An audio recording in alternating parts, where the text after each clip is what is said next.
societies that seek the common good and a better future together. For just as we need to restore, protect, and invest in our planet, so we must also restore, protect, and invest in our communities, relationships, and people living on it. Just moments ago, Kate Middleton broke down in uncontrollable tears after officials confirmed devastating news that no one saw coming. Sources say the princess was left heartbroken as the truth finally came out, a secret the royal family has kept hidden for years. What happened inside the palace has stunned everyone, and the impact could change everything for Kate and the monarchy forever. This, of course, came as a huge shock, and William and I have been doing everything we can to process and manage this privately for the sake of our young family. As you can imagine, this has taken time. It has taken me time to recover from major surgery in order to start my treatment. Mental health is a subject that has grown in public awareness over the past decade, but stigma still persists. In 2016, a campaign called Heads Together launched, backed by many partners, intended to open up conversations around mental well-being and reduce the shame people feel when discussing their struggles. Through that campaign and others like it, there has been meaningful change. More people now feel empowered to speak candidly about mental health, to reach out for help, to admit when they are not okay. This growing openness is not without its challenges, however. Even in institutions where public image and legacy matter most, the question remains, does the culture of secrecy ever come at the cost of truth or personal integrity? In the case we are about to explore, the lines between public duty and private reality blur, in a way that forces us to reconsider the nature of power, legacy, and silence. In 2016, Heads Together began as a movement to break down barriers around mental health. It was a way of showing that support and conversation can reduce isolation. That campaign wasn't flawless, but it struck a chord. It prompted more honest dialogue between friends, in workplaces, in schools. It encouraged people to say, "I'm not okay," without fearing judgment. This is where our story begins, at the intersection of public advocacy and hidden truth. Because even as Catherine, Princess of Wales, engages in duties connected to mental health, she finds herself drawn into a mystery that touches on her family, on history, and on the lengths to which institutions sometimes go to preserve their narratives. One morning, she arrived for a routine health check. As a senior member of the royal family, she had become accustomed to medical appointments carried out discreetly and professionally, away from public view. The palace maintains strict confidentiality, and medical wings within royal residences are usually off limits to media or public eyes. For someone in her role, privacy is not a luxury. It is a necessity. On this day, nothing seemed out of the ordinary at first. The staff greeted her with courtesy. The environment was familiar. The tests and examinations were ones she had experienced many times over her tenure. But as she reviewed the medical forms, one line jumped out: DNA confirmation required. The words were clinical and neutral, but they struck her as odd. She had been through numerous health assessments before. None had required that kind of notation in this context. Catherine's attention to detail is well known in royal circles. She is not someone who lets oddities pass unexamined. She asked a simple question to the attending physicians. Why was DNA testing necessary this time? What purpose did it serve? Their answers were quick and professional. They explained that in certain assessments, genetic testing is sometimes included to clarify medical histories or identify predispositions. According to them, this was merely one part of a comprehensive health evaluation. Yet the doctor's manner unsettled her. Their eyes avoided direct contact when explaining, and they sometimes paused before responding as though choosing their words with care. The atmosphere in the room, previously calm and orderly, now felt charged. What had started as a routine appointment shifted subtly but unmistakably. The staff exchanged glances, nodded to one another in small, concealed ways, the kind of silent understanding shared among colleagues, perhaps. But now those gestures seemed burdened with secrets. When the time came to draw blood, Catherine remained outwardly composed. The procedure itself was unremarkable. Yet even in that moment, she observed anomalies. The vial was handled with exaggerated precision. After labeling it, One staff member repeated checks, another independently verified details. The sample was carefully sealed, placed in a secure container, and handled with a formality that exceeded ordinary medical protocol. It's true that medical samples require accuracy. Labels, chain of custody, and sample integrity are crucial. But this almost ritualistic care felt different. Something about the way the staff treated the blood sample suggested it was not just another health check. Their meticulous care implied that the specimen carried deeper significance. As the sealed container was prepared for transport, Catherine's unease deepened. The confidentiality around medical procedures is one thing, but this felt urgent, weighty, layered. She realized that she was no longer just a patient. She was becoming the subject of something she could not yet name. In her mind, the question formed, was this connected to Princess Diana? That name holds tremendous weight in royal settings. Diana's legacy has shaped how the public views the monarchy, how the royal family handles media, and how future generations interpret her life. For Catherine, comparisons with Diana have been inevitable ever since she married into the family. Over time, she learned that she could not avoid the shadow Diana cast. But this felt different. Not a comparison in public, but a possibility of something far more direct. The palace has its own logic of secrets. It is an institution built over centuries, trained to protect reputation, to manage what is revealed and what is kept hidden. But in that medical room, none of that mattered. The silence in the room said more than any verbal explanation could. The doctor's reluctance to meet her eyes, their guarded responses, the precision with which they handled her blood, all told her that they knew more than they were saying. Catherine leaves the medical wing with questions she cannot yet voice. Who ordered this test? Why now? What is the significance of her blood at this moment in time? As she walks the palace corridors afterward, her mind is full of anticipation and dread. A hidden machinery may be at work behind the scenes. The past is never quite gone in royal life, especially not with Diana in that history. Over the next few days, Catherine becomes aware of a subtle shift in the palace environment. Whispers hang in the air, not idle gossip, but low, careful talk. Staff she had known to be straightforward now become vague, evasive. The palace has always run on layers of information control, but now the layers seem to thicken. The undercurrent of something unspoken raises Catherine's awareness. Once, she overheard two senior staff members speaking quietly near administrative offices. They broke off at her approach, but she caught fragments. Words like testing, bloodline, confirmation. Alone, they mean little. Together, they suggest direction. She begins to see how palace life values image and discretion above truth. She begins to sense that beneath polished public ceremonies and official truths, there is another narrative. Rumors began circulating, more concrete than before. One whispered possibility: the DNA test was not about her health at all, but to trace whether there was a biological relation not through marriage, but through lineage.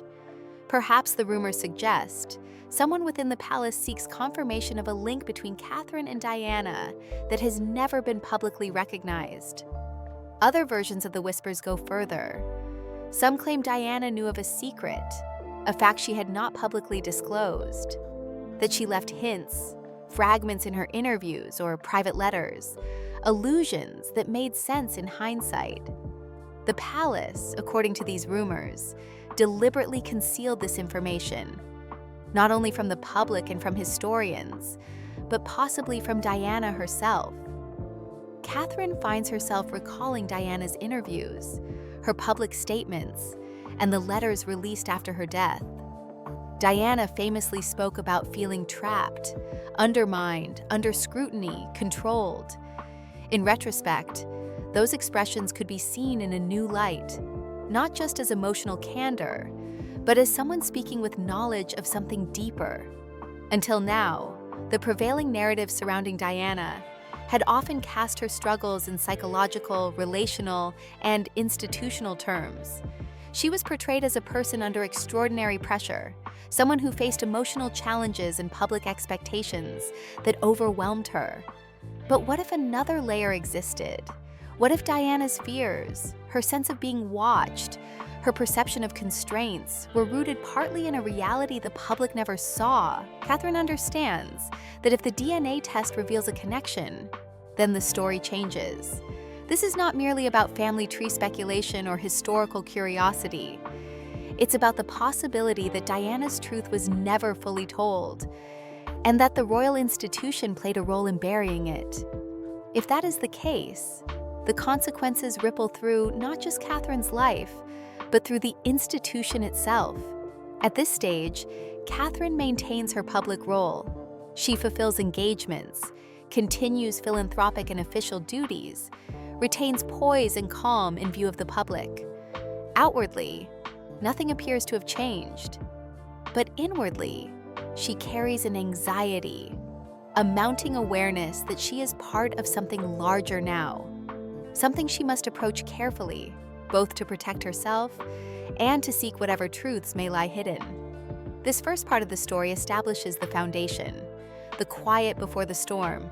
It shows us how a routine beginning can contain the seeds of revolution, how small anomalies in procedure and gesture can carry hidden meaning, and how a powerful institution may bend toward preserving narratives of its own choosing. The tension is now set. We know that Catherine is alert, watching. We sense that the palace is shifting, recoiling, perhaps bracing for what is to come. And we sense, most of all, that the institution which appears so polished has cracks beneath its surface. Catherine's thoughts did not quiet in the days that followed her appointment. The image of that sealed vial of blood kept returning to her mind. Each time she recalled it, the same sense of unease rose again. The careful handling, the double checks, the almost ceremonial precision of it all. It was not paranoia, she told herself, only curiosity mixed with intuition. Yet, experience had taught her that intuition often carried more truth than the surface suggested. At first, she tried to dismiss it as overthinking. In her public life, Catherine was familiar with scrutiny and speculation, both from the media and from within palace walls. Every movement, outfit, and gesture could be analyzed for meaning. So she had learned to rely on calm judgment rather than instinct alone. But the feeling that something was being withheld from her began to grow too persistent to ignore. Within the palace, routines carried on as usual. The staff maintained their polite efficiency. Meetings were held, official correspondence reviewed, schedules organized. Yet beneath the ordinary rhythm, Catherine began to sense tension. People seemed more guarded, their conversations shorter, their tones more formal. She noticed glances exchanged between staff members when she entered a room, the kind of cautious acknowledgement that only occurs when something sensitive is being quietly discussed. It was a small thing, but Catherine was observant. She had learned long ago that the royal household ran not only on public statements and official memos, but also on the quiet flow of unspoken information. What people did not say often mattered as much as what they did. And lately, silence seemed to dominate. One afternoon, she passed two senior aides speaking near one of the administrative offices. Their voices were low, urgent, but controlled. Before she could fully make out what they were saying, they noticed her and fell silent. They greeted her politely, then moved on. The words she had caught, though few, stayed with her. Testing, bloodline, confirmation. The words might have meant nothing at all. In an environment where titles and legacies are constant topics, it could have referred to any number of administrative details or historical projects. Still, Catherine couldn't help connecting them to the strange appointment she had just experienced. The coincidence felt too precise. That night, she spoke little at dinner. William, perceptive as ever, noticed her distraction. He asked if something was wrong, and she offered a non-committal reassurance. She wasn't ready to share her suspicions yet. Until she had something more concrete, it would sound too speculative, too unlikely. She also knew how protective the institution was about anything that hinted at internal irregularities. Even within the family, certain questions were better left unspoken until one understood what one was dealing with. Over the next week, Catherine began to notice patterns. The private secretary, who usually kept her briefed on sensitive matters, became vague when she asked about upcoming engagements. A physician, who had always been open and reassuring, now seemed cautious, even rehearsed in their manner. The palace itself, a space she knew so well, began to feel subtly different. The silence that hung in the air seemed weighted with significance. Rumors, when they finally reached her in a clearer form, were troubling. Someone close to one of the royal physicians mentioned that the DNA test was not simply about her health. According to these whispers, the test had been initiated to explore something within her genetic background. The idea seemed strange, even invasive. Health-related DNA analysis could be legitimate, but to conduct one without full disclosure felt unusual and ethically questionable. Some of the whispers went further still. They claimed that the test might connect to the late Princess Diana. The suggestion was that there could be a link between the two women, not just symbolic or emotional, but biological.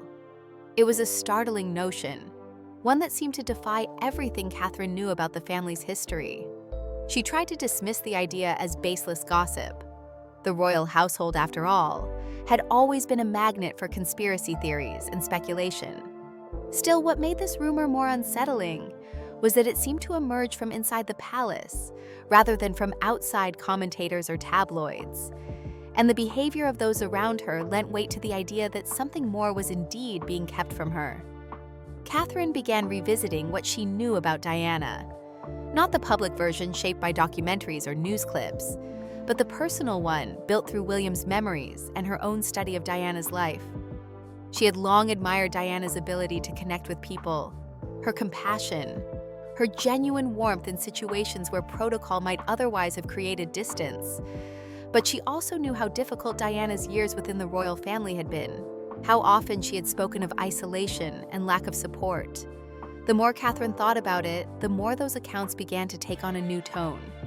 Perhaps Diana's experiences had not only been emotional or interpersonal, but also rooted in some deeper tension between truth and secrecy.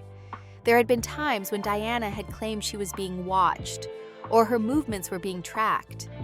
At the time, many dismissed those remarks as signs of stress or paranoia, but now, viewed through the lens of Catherine's recent experience, they felt less like exaggerations and more like warnings. Catherine started noticing new details in familiar surroundings. Conversations would stop when she entered. Staff who had always been relaxed around her now seemed wary. There were small administrative irregularities, a rescheduled meeting, a missing memo, a letter delayed for review. On their own, none of these things were remarkable, but together they painted a picture of quiet containment. It was as if the institution had shifted from supporting her to managing her. When she spoke with William about Diana, she began asking more pointed questions. She wanted to understand what his mother had been like in private, how she had coped with the constraints of palace life. William answered with honesty, though he too seemed uncertain about what to make of Catherine's growing unease. He remembered how his mother had often said she felt controlled, that decisions about her life were made without her consent. Those statements had always sounded emotional before. Now, perhaps, they were literal. In the following weeks, a sense of unease spread through the royal corridors. Certain rooms were suddenly restricted for security upgrades. Staff members were reassigned to new posts with little explanation. Catherine, accustomed to the predictability of palace operations, found these sudden changes disorienting. Even the atmosphere during official events seemed charged. Polite conversation and polite smiles continued as always, but underneath there was tension, something withheld. Catherine continued to think about the test.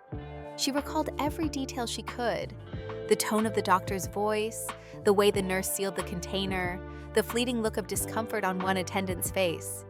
Each memory reinforced her belief that this was not a normal procedure. It was deliberate, planned. Someone within the palace hierarchy had ordered it, and whoever that was likely had the authority to keep it quiet. The whispers grew more elaborate. Some claimed that Diana had been aware of something significant, but never had the chance to reveal it. Others speculated that her untimely death had silenced not just a person, but a truth that would have reshaped how the public saw the royal family. The more Catherine heard, the more she felt caught between skepticism and fear. She wanted to believe these were only stories, but too many small details aligned. At night, she found herself unable to sleep. She would walk through the silent halls of the palace, the portraits of monarchs and nobles seeming to watch her as she passed. The stillness amplified her thoughts. If the rumors were even partly true, what would it mean for her family, for her children, for the monarchy's image? Catherine began to notice how information moved within the household. Every report passed through multiple hands before reaching her. Every conversation seemed to echo slightly too far. Phones and correspondence were monitored as standard practice, but now she wondered whether her own communications were under closer scrutiny. She realized that in a place built on protocol and confidentiality, privacy could vanish without anyone ever acknowledging it. One afternoon, she visited a small office within the estate where historical documents were archived. The staff there maintained records of family trees, public statements, and private correspondence from past generations. Catherine asked about access to certain files, officially out of curiosity for an upcoming charitable project. The archivist hesitated before agreeing to help, but mentioned that several collections from the late 20th century were under restricted review. The reason given was preservation, but the timing seemed too neat to ignore. This discovery unsettled her further. She knew the royal archives held details about Diana's years within the family. Letters, medical reports, possibly personal correspondence, all locked away from public and family view alike. If those files contained answers, then the secrecy around them made more sense. When she returned to her quarters that evening, she found herself thinking not only about what was hidden, but why. The monarchy had always survived by controlling its story, by ensuring that public image and internal truth never collided in full view. But Catherine, more than most, understood how that approach could weigh on individuals. The same culture that sustained tradition also bred silence.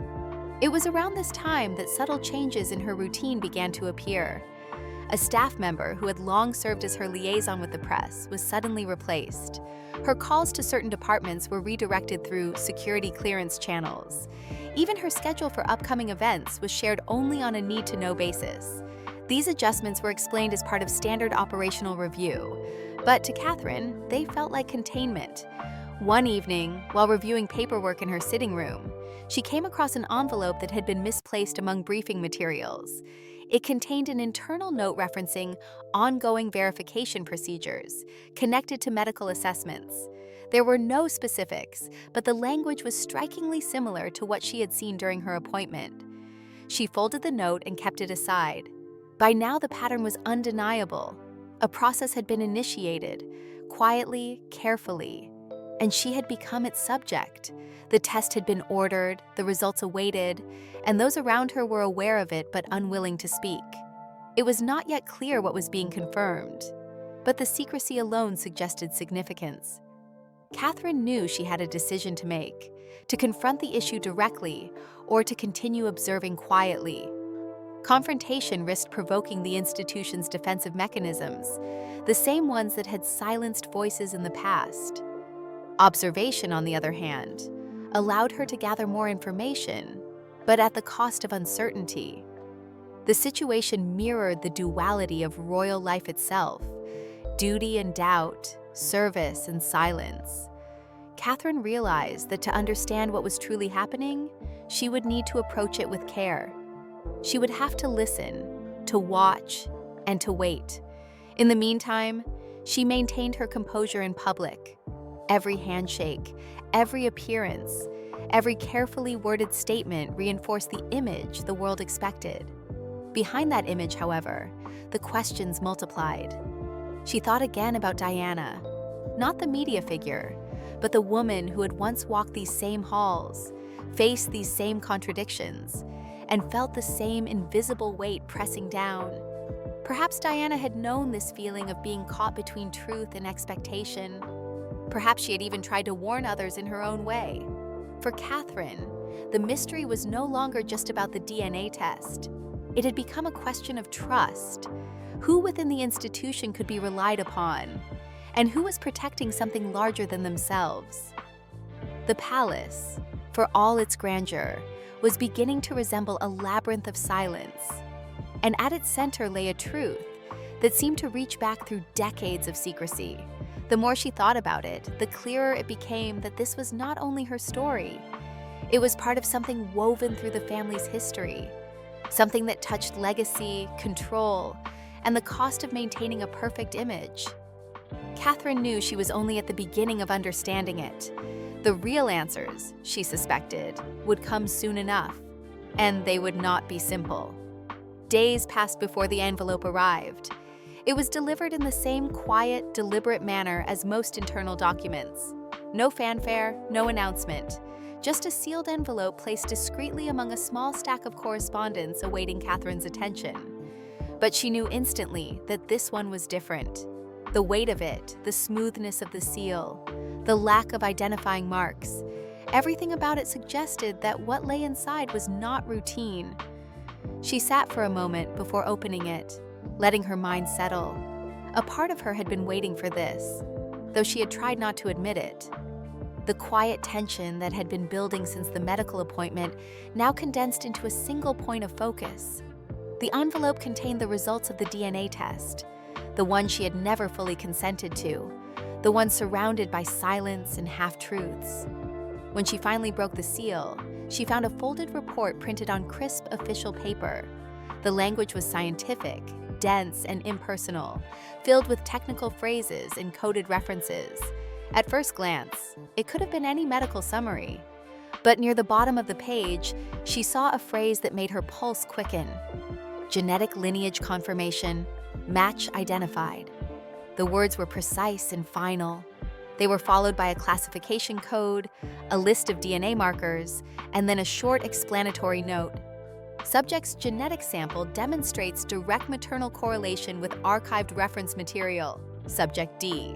She read the sentence several times, trying to process it. Subject D. There was no full name given, but she didn't need one. The implication was unmistakable.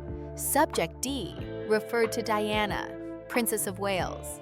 For a long time, Catherine didn't move. The report remained in her hands, its edges cutting lightly into her fingers, as if to remind her that what she held was real. A sense of disbelief mingled with an almost physical wave of nausea. It wasn't possible, she told herself. It couldn't be. The idea defied everything she had known about her family, her marriage, her identity.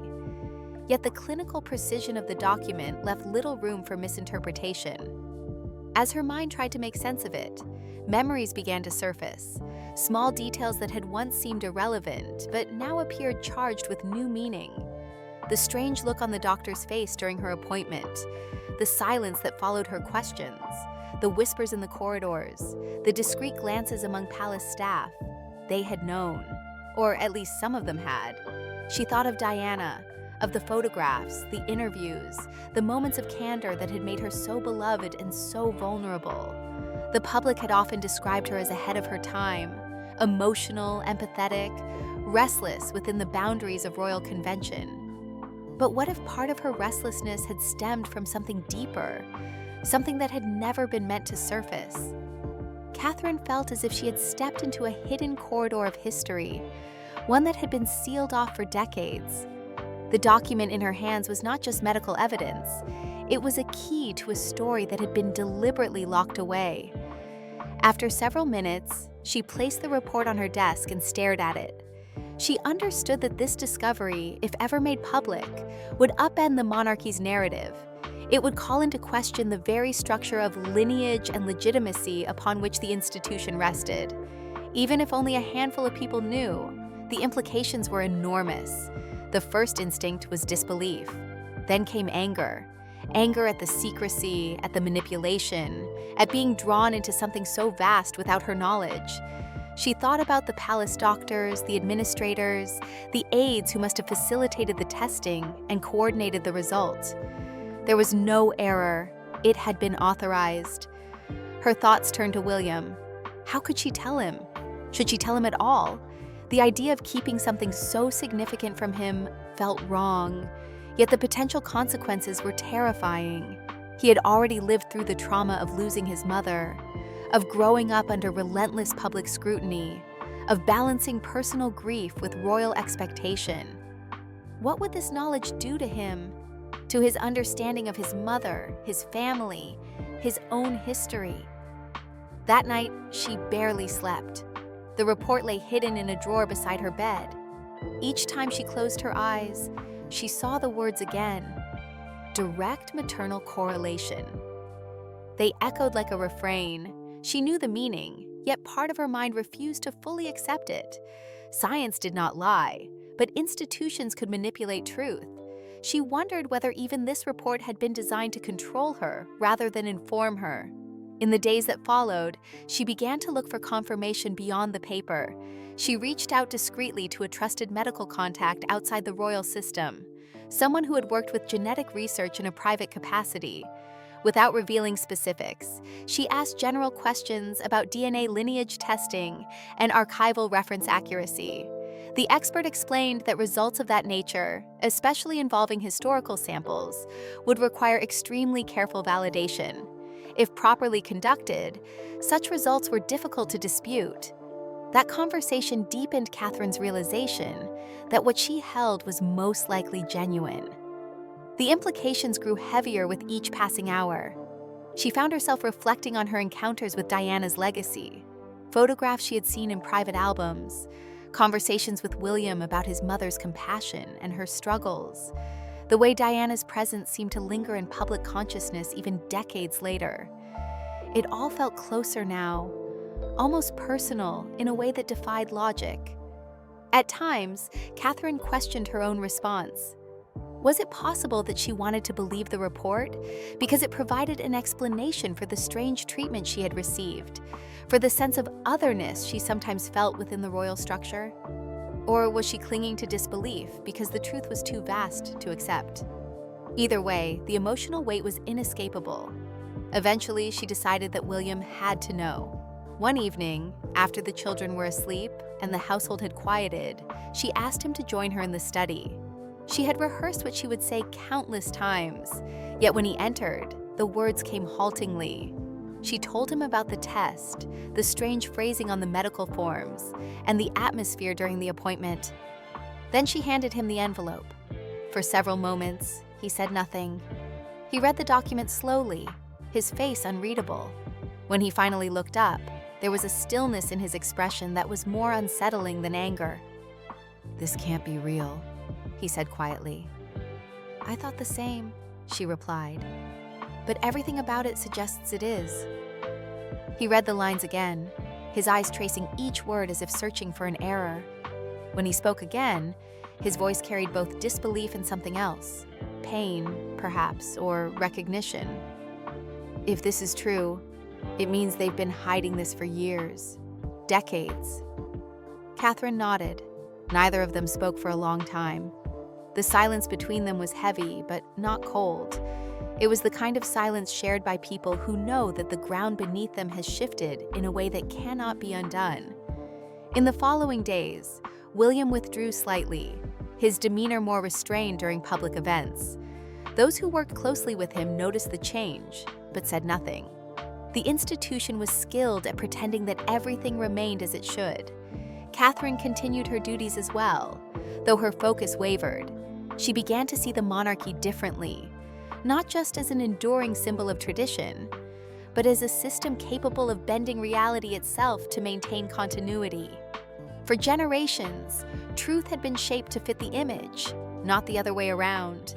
And now, she and William were caught between those two forces, truth and preservation. The more they discussed it in private, the more they realized that the implications extended far beyond personal revelation. If this connection were ever proven publicly, it could call into question the official lineage of the heirs and the legitimacy of the institution's narrative. Such a revelation would not just be a personal scandal, it would be a constitutional earthquake. William spoke little of his feelings about Diana during this time, but Catherine could sense the conflict within him. His mother had been both a beloved figure and a cautionary one within the family. Her memory was celebrated publicly but controlled institutionally. To learn that her story might still be incomplete, perhaps even intentionally obscured, reopened old wounds he had long tried to heal. Catherine, meanwhile, wrestled with her own sense of identity. If the report was accurate, it redefined her not just as a member of the royal family by marriage, but as part of its bloodline. It meant that her connection to the monarchy was older, deeper, and far more complex than anyone had known. Yet that knowledge brought no comfort. It only bound her more tightly to the system she had begun to question. She found herself looking at portraits differently. Those oil paintings of past royals lining the corridors of the palace. She wondered how many of those faces concealed stories that never reached the public. The monarchy's strength had always been its control of narrative, but control, she now realized, could also mean erasure. Catherine and William decided to say nothing publicly, at least for now. The risk was too great, and without corroborating evidence beyond the document, the claim could be dismissed, or worse, used against them. The report was locked away, its existence known only to them, but the knowledge itself could not be hidden. It changed how they saw everything, the institution, their family, even their own roles within it. In the quiet that followed, Catherine often thought of Diana again. She wondered whether Diana had ever suspected the truth, whether she had tried to reveal it, whether her efforts to speak out had been misunderstood or deliberately silenced. The pieces of the past no longer fit neatly into the story the palace had long told. The envelope, once an object of dread, became a symbol of the divide between what the world sees and what remains concealed behind royal walls. And though Catherine did not yet know what to do with the truth it contained, she knew one thing with certainty. Silence had protected too many secrets for too long. Something, sooner or later, would have to give. The days following the discovery brought a kind of quiet that felt heavier than noise.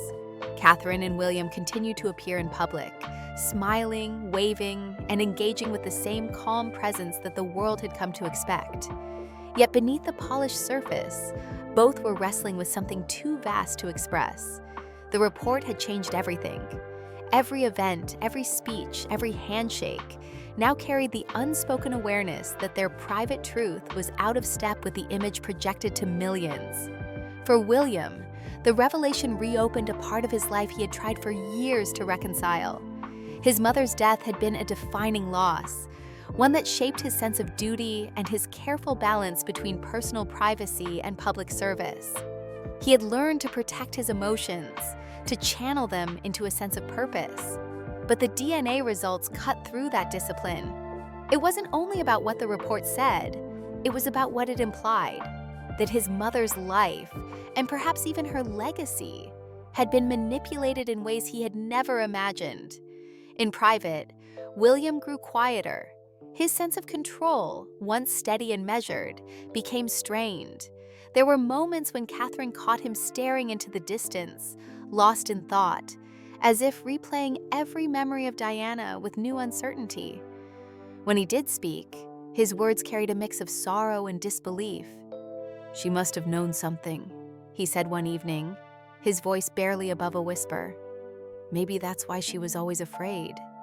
Maybe that's why they made her look unstable.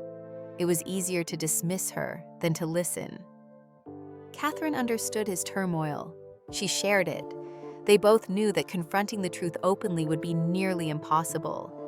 The monarchy was built on lineage, on the careful preservation of heritage and continuity. To challenge that foundation would mean challenging the institution itself. The consequences would be immeasurable, not just for them, but for their children and for the country.